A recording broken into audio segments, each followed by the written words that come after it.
Oye, al doctor Lorenzo Meyer. Doctor, lo saludo con gusto. Buenos días, ¿cómo está? Muy buenos días. Feliz día del maestro. Usted es maestro todavía, ¿verdad? ¿O no? O Pues ya, sí. así parece, así parece. No, hombre, le mandamos un abrazo y que lo celebren mucho en este día del maestro, doctor Lorenzo Meyer. ¿Cuánto tiene ya de profesor? Bueno, debí de haber empezado eh, es- este camino en 1970, mediados de 1970. O sea, casi ya voy para el medio siglo. No, pues que enhorabuena, en verdad. Felicidades por toda esa carrera en el magisterio. ¿En dónde empezó? ¿Siempre en el Colegio de México? En el Colegio de México, básicamente, pero en los años sabáticos, pues en otras universidades, básicamente en Estados Unidos, en España y últimamente en la UNAM. Así que sí tengo mi abanico de Son universidades. poquito nomás, 49 años y para más los que vengan, otros 49 más mínimo, doctor. Pues ahora sí que quién sabe. Por favor de Dios. A ver, doctor, lo he contactado para pues, hacer ese paralelismo con la historia, con lo que intenta hacer Andrés Manuel. Ahorita hablaba con Eduardo Bojor, que es el director de Transparencia Mexicana, hablando sobre los alcances que pudiera tener el Instituto para lo Robado, devolver lo robado a los ciudadanos, que pudiera ser una especie de extensión del sistema de administración y enajenación de bienes del SAT, pero que suena interesante. Aquí en Sonora se presumió que se recuperaron 500 millones de pesos del sexenio anterior, pero pues no se sabe nada de ellos. Es decir, no más de 30 que devolvieron la PGR. Hasta ahí, doctor Lorenzo Meyer. Bueno, esa sí es una tarea titánica, porque como voy a usar la frase que se le atribuye, no estoy seguro que así sea, de Luis Cabrera, este político eh, constitucionalista, carrancista, eh, que ya cuando la revolución estaba ya encaminada a ser gobierno, pues estaba en la oposición y entonces acusó a alguien del gobierno de corrupto y le dijo, a ver, pruébenlo, pruébenlo. Y dijo, bueno, yo los acuso de corruptos, no de idiotas. Una vez que se llevan los recursos públicos, es que hay muchas maneras de llevarse los recursos públicos.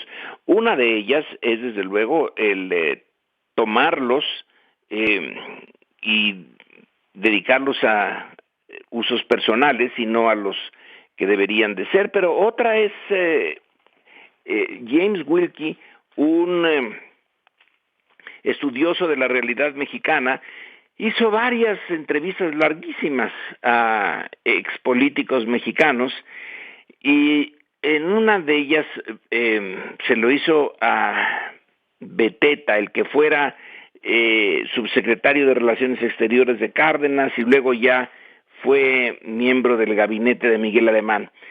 Y le dijo, oiga, pero nosotros no nos robamos nada, nosotros no hicimos uso de nuestra posición para saquear al erario. Mire, simplemente sabíamos que se iba a hacer una carretera, nosotros teníamos esa información, entonces comprábamos terrenos por donde iba a pasar esa carretera. Cuando se hacía, entonces el valor de los terrenos subía, nosotros los vendíamos y así hicimos el dinero. Eh, en una en un trabajo que de los mil sobre la corrupción en México en los 1940, un norteamericano que al final se fue a trabajar a Australia, mostró que Beteta también se robaba el dinero directamente, que no era cierto que nada más tuviera información privilegiada y que con esa información se hubiera hecho de millones y millones de pesos. Es muy difícil probárselos. No es una tarea fácil. En realidad, por ahora lo que ha hecho Andrés Manuel es decir, hasta aquí llegó la corrupción, ya, listo, no voy a permitir más. Eso es relativamente, y subrayo el relativamente fácil, recuperar lo que se llevaron, pues no son idiotas. Debieron de haber hecho las cosas con cierta sofisticación. ¿Y dónde está el dinero? El sistema internacional es fantástico para esconder dineros. Así que recuperar lo robado, yo lo veo eso como una tarea muy difícil, no imposible. Bueno, imposible en el sentido de llevárselo, de recuperarlo todo, eso sí es imposible. De recuperar algo pudiera ser, pero es muy difícil. Entonces, si no interpreto mal a López Obrador, él quiere dedicar su energía a algo más que reditúe más de inmediato, y eso es el evitar la corrupción. Recuperar lo robado, soy escéptico. No digo que no sea justo, es justísimo, es lo que la mayoría de nosotros quisiéramos. Es un sentido básico de la justicia. Usted se robó ese dinero, pues a usted se lo quitamos, pero estos dineros, como dice Gertz Manero en relación a la estafa maestra y a quién sabe qué otra cosa, van a tener unos abogados buenísimos porque tienen el dinero. Así que yo lo veo difícil, pero en fin, En la a lo historia, mejor se hace algo al respecto. y comparándolo con la historia de esos esfuerzos, por ejemplo, el SAE ha quedado un poco rebasado, ¿no? O anquilosado, porque como decía también ahorita Eduardo Bojorquez, bueno, Colombia recupera cientos de millones de dólares en un año, nosotros 7, y cuando muy a fuerzas, es decir, la clásica, ¿no? Es decir, poniéndonos, Perú nos está poniendo una pela también, aquí hemos analizado el caso de Odebrecht, cómo Perú avanzó más, ya traía, uno se suicidó por acusado, Alan García, otros encarcelados, es decir, vaya, el López Obrador, como dice usted, quiere dedicar la energía a evitar la corrupción y otros métodos que él trae, pero en lo largo de la historia, pues no ha funcionado tampoco esto mucho, ¿o no, doctor? Me imagino, con la No, evolución. no ha funcionado. No me he puesto a trabajar en eso, desde luego, así que confieso que no soy un experto. Pero a Santana sí le quitaron, cuando ya perdió en la guerra política el poder, sí le quitaron buena parte de su riqueza, porque tenía una cantidad, señalaban un trabajo que, en fin, se hizo en este siglo, ya es un trabajo reciente de historia, de un historiador inglés o norteamericano, ya no recuerdo, que lo que era el camino entre Veracruz y Jalapa o algo así, todo era de Santana, todo. Y él venía de una clase media modesta, de una clase media de funcionarios del gobierno colonial, pero se hizo de una cantidad de dinero impresionante, y luego se lo quitaron. Ahora, cuando está el país así en guerra civil, es más fácil quitarlo que cuando está en una situación como la que vivimos ahora. En la revolución, el carrancismo, por ejemplo, expropió, y el villismo, bueno, también el zapatismo, expropiaron un montón de haciendas y no se andaban por las ramas con que, oiga, y será legal que se la quitemos o no. Usted fue partidario de Victoriano Huerta, ¿verdad? Usted participó en ese gobierno, y ahora, señores, perdieron, y esa hacienda ya no es suya. Luego, por lo menos en el caso de Carranza, se las devolvieron, pero tuvieron que pagar una mordidota, no realmente para el fisco, sino para quienes les devolvieron la hacienda. Así que sí ha habido casos en que en el pasado en México se ha quitado, pero de manera bastante, digamos, radical. Bueno, pues era la revolución y era la guerra civil cuando Santana, pero ahorita que se supone que estamos en un Estado de Derecho, se tendría que hacer con una delicadeza. Recuerdo muy bien que en alguna ocasión, platicando con alguien del gobierno, decía, es que nuestros abogados son malísimos, les pagamos muy mal, no son realmente buenos, y los abogados privados son muy, muy buenos, y lo decía en relación a la Secretaría de Hacienda, a los conflictos que tenían cuando les querían castigar por una falla en el pago de impuestos o algo parecido. No hay comparación entre sus abogados y nuestros abogados. Así que no está tan fácil, pero ojalá se pudiera. Por ahora yo supongo que la preocupación de Andrés Manuel está en otro lado, pero va a tener que hacer algo. Por lo menos Gers Manero sí ya nos dijo en sus entrevistas que él sí piensa en algunos casos, como el de la estafa maestra, como el de Odebrecht, que no son más que unos del montonal. Es que México estaba sumido en la corrupción estaba en todos lados. Yo no sé si en la iglesia, pero en todo lo demás, hasta en las universidades, en cualquier institución pública tenía o tiene todavía, su parte de corrupción.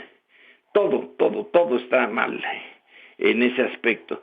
Así que desenterrar tantos cadáveres sería otra manera de andar buscando fosas de corrupción, y esas ha de haber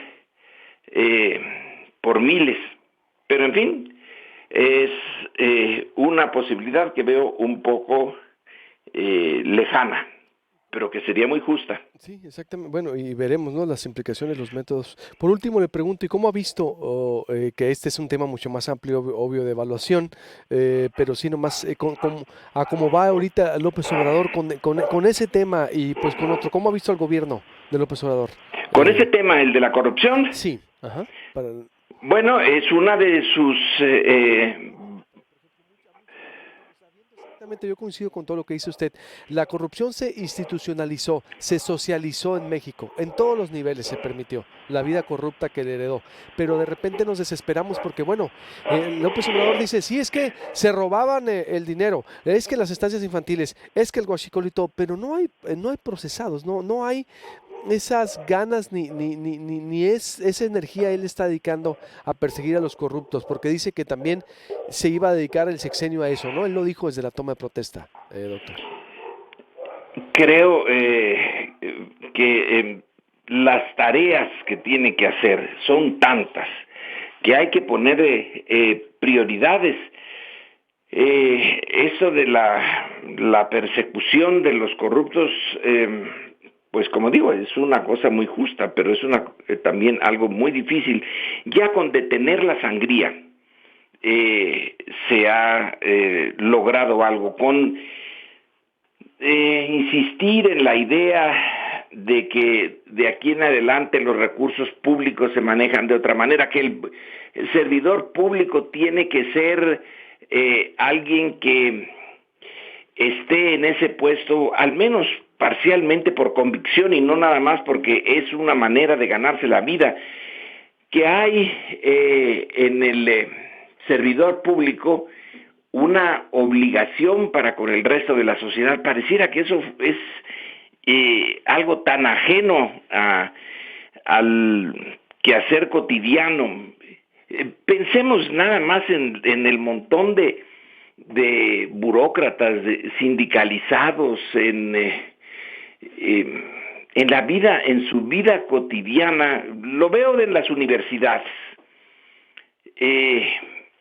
No hay ningún espíritu de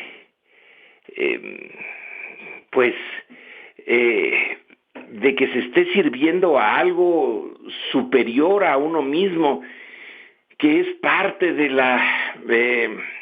construcción o reconstrucción del país, da la impresión de que se está allí porque, bueno, yo soy primo de fulano que consiguió este puesto para mí aquí en el sindicato y lo que más me importa es, mis prestaciones. Y es una visión muy chiquita. Creo que eso es todavía bastante generalizado. Y modificar esa visión del mundo de que a mí que me pongan donde hay, no que me den, no es nada fácil. Lleva además 6 meses. Para cambiar esto, se necesitan varios sexenios. Así como se necesitaron varios sexenios para que arraigara la actitud de robo. En el sexenio de Miguel Alemán, ahí es donde se puso realmente el énfasis en que la administración pública era sobre todo para beneficio de sus altos administradores. Pero bueno, después vinieron otras y otras y otras. Y la de Peña Nieto, pues es una digna heredera del alemanismo. Lo que se hizo por tanto tiempo, se piensa que se puede deshacer tan rápido. Quizás si hubiera habido una revolución en el sentido tradicional, se diría, bueno, sin más papeleo que los fusilen. Pero no estamos en esa tesitura. Estamos en una en donde hay que probarles que se robaron eso. ¿Cómo se le va a probar a Rosario Robles lo de la estafa maestra? Pues, a ver, Gertz lo va a hacer, pero se tratará de situaciones en donde se harán ejemplos, pero castigar así a todos, a los miles, cientos de miles que no cumplieron con su deber y que a diferentes niveles se comportaron de manera corrupta, pues yo creo que es pedir lo imposible, es pedirle al gobierno de López Obrador, a cualquier otro gobierno, un imposible. Esto se hará poco a poco, y no estoy seguro de que se tenga éxito al final, pero hay que hacerlo, el intento, yo creo que en el intento vale la pena.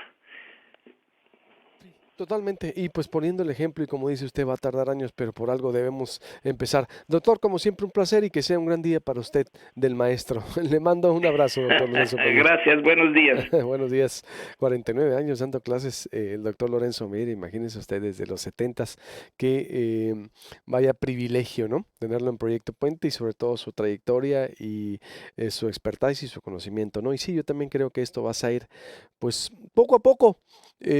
Pero ojalá en verdad permee ese ejemplo de que si el presidente no roba, no van a robar los demás, para que pues poco a poco vaya cambiando la cultura de que en este país pues no pasa nada. ¿Cómo ve?